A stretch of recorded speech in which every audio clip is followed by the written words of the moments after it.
Doug's depressed. Never mind. Well, guys, welcome back to another episode here at Barham Engines at about 6:10 in the evening. And I've got something to tell you. Hold my head in shame. Don't know whether you're going to like this, guys, but we've made another purchase.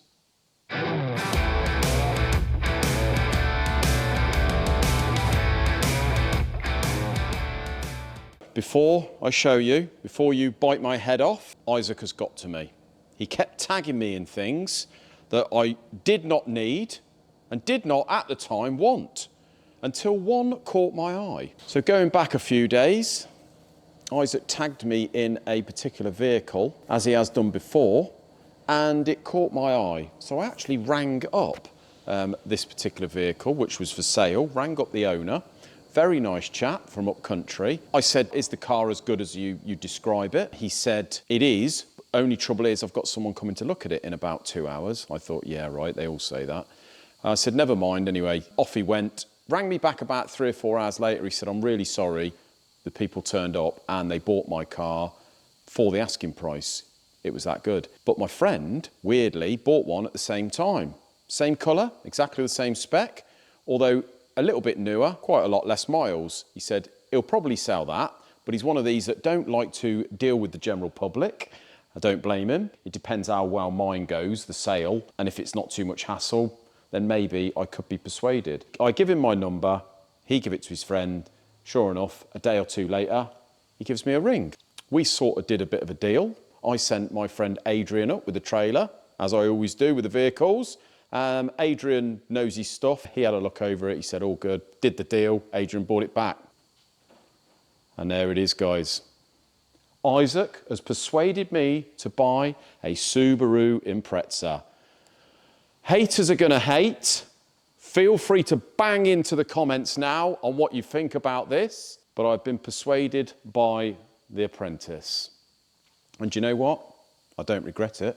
The Impreza. This is the blob eye, which is apparently everybody's favourite shape.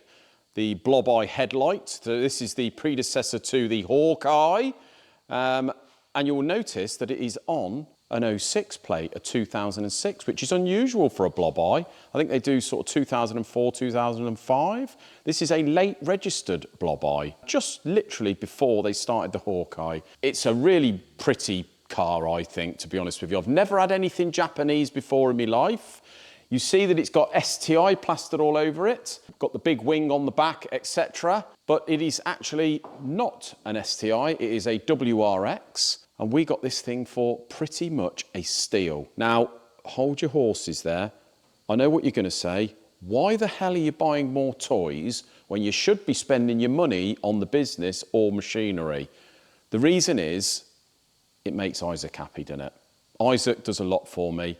He's good as gold. And we got this car at a steal. Now, when you compare this car here, it's what, even in WRX spec, it's about 130, 135, 235 horsepower, sorry. Compared to things like the Cosworth, value-wise, I would say it's a lot more modern car to drive. Still a very exciting car. I mean, I've never driven one of these. I've never even been in one. Let alone owned anything Japanese. I used to be into the old Nissan Pulsar GTIRs. Never had one. Mate had one, a bit of a rough one. Went in it, loved it. I wasn't knowing what to expect. So I've done the deal on this. It's turned up. And do you know what? I absolutely love driving it. The noise is that distinguished Boxer 4 engine. It's got the stainless steel exhaust with the fairly boy racery tailpipe, but apart from that, it's completely boggo. Because of the low price we paid for it, guys, to be honest, what we're thinking is use it for as long as we feel like using it for, advertise it for a sort of profit coming up to the summer, but in the meantime, use it, do the odd track day maybe at Castle Combe. Be nice to have a roof over our head. So we bought it with the intention of doing a few bits, and that is what we have set about doing this week, in between obviously working. So the car is pretty solid, to be honest with you. Underneath, you know, we all know that these Subarus sort of suffer with rot at the back, and this one is really, really good. Body-wise, Does look like it's had some paint work. Got a couple of little dents here and there, but I've had my friend round from Pro Dent. He has got quite a lot of those dents out today, actually. Charged me next to nothing.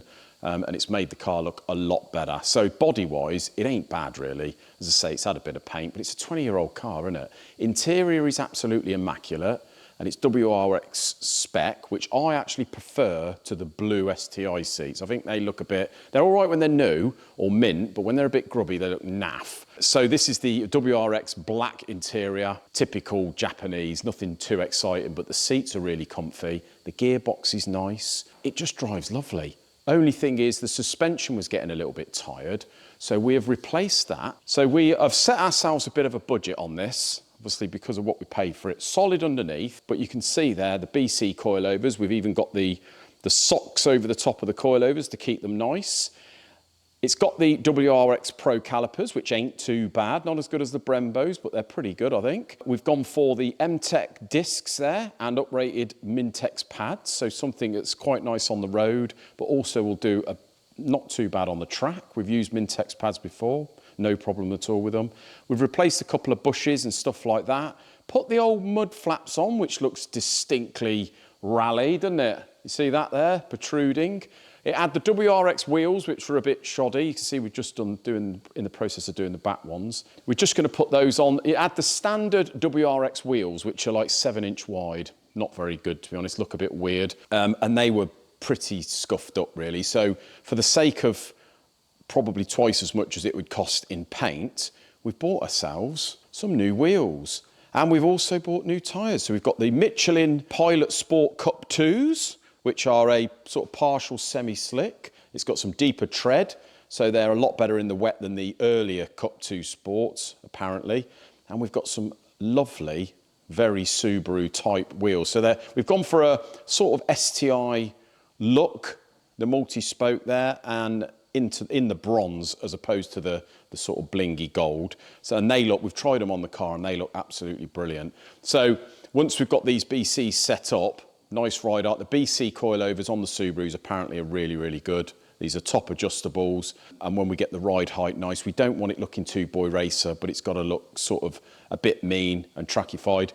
The only other thing I bought, which was quite cheap, was the STI splitter, which it didn't have, but got to have that. It makes it look the part. It's got the aftermarket headlights with the halos, but I think they set it off. Looks very skyline-y from the front, I do believe. Hopefully, we'll be putting this up for sale towards the spring, but we're going to be just enjoying it in the meantime, really.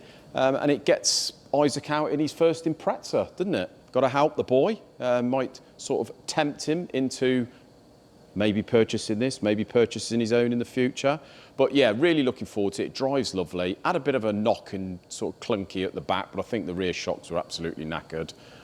So with this new suspension and the brakes, that's all it needs. Lovely car. Oh, and also, we've done what you should do before you do anything else with Impreza. We've took the sump down and we put what they called on the end of the pickups, like an anti-surge bong, basically. And we put the baffle in there, which is from Roger Clark Motorsport. Apparently, Roger Clark said that's all you need to do, and you're not going to have any problems on the track whatsoever. So, yeah, bought my first Japanese car. Not only my first Japanese car, but a Subaru Impreza. I mean, I'm going to be honest with you, back in the day, probably not even 10 years ago, I wouldn't be seen dead in that car. They had a sort of reputation where it was only the boy racers really had these. But now they are sort of becoming a modern day classic, quite a cool bit of kit, I would say. And yeah, so far, really impressed with it. Let me know down in the comments what you think, guys. As I say, the intention of this is to get Isaac on the ladder, just having a go in an Impreza. We're obviously going to take you guys around. Once we've got finished with it on the ramp, we're going to be taking you guys out in it, seeing what we think to the BC coilovers, whether they're sort of too harsh or not. But for the money, you get a lot of car. Yeah, going to be for sale. Hopefully going to make a little bit of a profit on it. Who knows? We are thinking of actually, in the future, maybe getting rid of a couple of our cars and doing a bit of this, buying and selling, maybe making a couple of quid on the side of doing other stuff, just to keep it interesting on the channel, really. Let me know what you think, guys. But yeah, as I say, I don't know too much of the details on these Subarus, so when Isaac is back in the next video, I'm going to get him to run you around it and see what he thinks of it. Seen as he's a Subaru Impreza expert, I think, to be honest with you, he's half hoping that we blow this up so he can build a trick motor for it, but that's not really the intention, but you never know. You know what I'm like. We've got the boxes here, guys. These are the Figaros, which I've finished today. 4 of the Figaros, and apparently these are for the Figaro shop, and they usually send 4 at a time. I messaged them yesterday and said, look, this 4 is done. Get it picked up for Friday. And they said, is it all right to send another 4? They cannot get them down here quick enough. They're going through so many Figaros, it's amazing. And it's a great little sort of in-between job for us, really. The next video, I'm going to be showing you more of this Cosworth here. We've had some comments and emails about sort of showing that in the background last video. So I thought I'd better just do a little video to show them what our intention is there, because they're going to be dying to know what the hell I've done. So yeah, next video we're going to be doing a bit on this, guys, this Cosworth V6. And this one here, which I showed in the last video, this is, apparently, it's a Vauxhall 1400, 16 valve. And you can see the balls are looking a bit nasty. The engine has obviously had, definitely looking from the head face there, it has had some serious head gasket go, water in the bores. So we have just got to sort that out. And that is for an old customer of ours, Paul, who has sent us a couple of motors in the past. We've had 1 or 2 Cosworths off him, and we've also had a Mark III Focus RS engine. So great customer, and become a sort of good friend, really. So yeah, we'll get in amongst that, guys, in the next video. But apart from that, I'm going to leave it there because it is sort of about 6:30 now, and I better get this video edited and out to you guys. But we've got, in the next couple of videos, as I say, we have got some interesting stuff. We've just had another sponsor, actually, and we have got some great news on some products. Say no more. But the sponsor, it's not just your average sort of sponsor. It's very relevant to our business, and I think you're going to love it. So that's the one reason I took it on. But until then, guys, have a great evening, and I will see you in the next one. Cheers.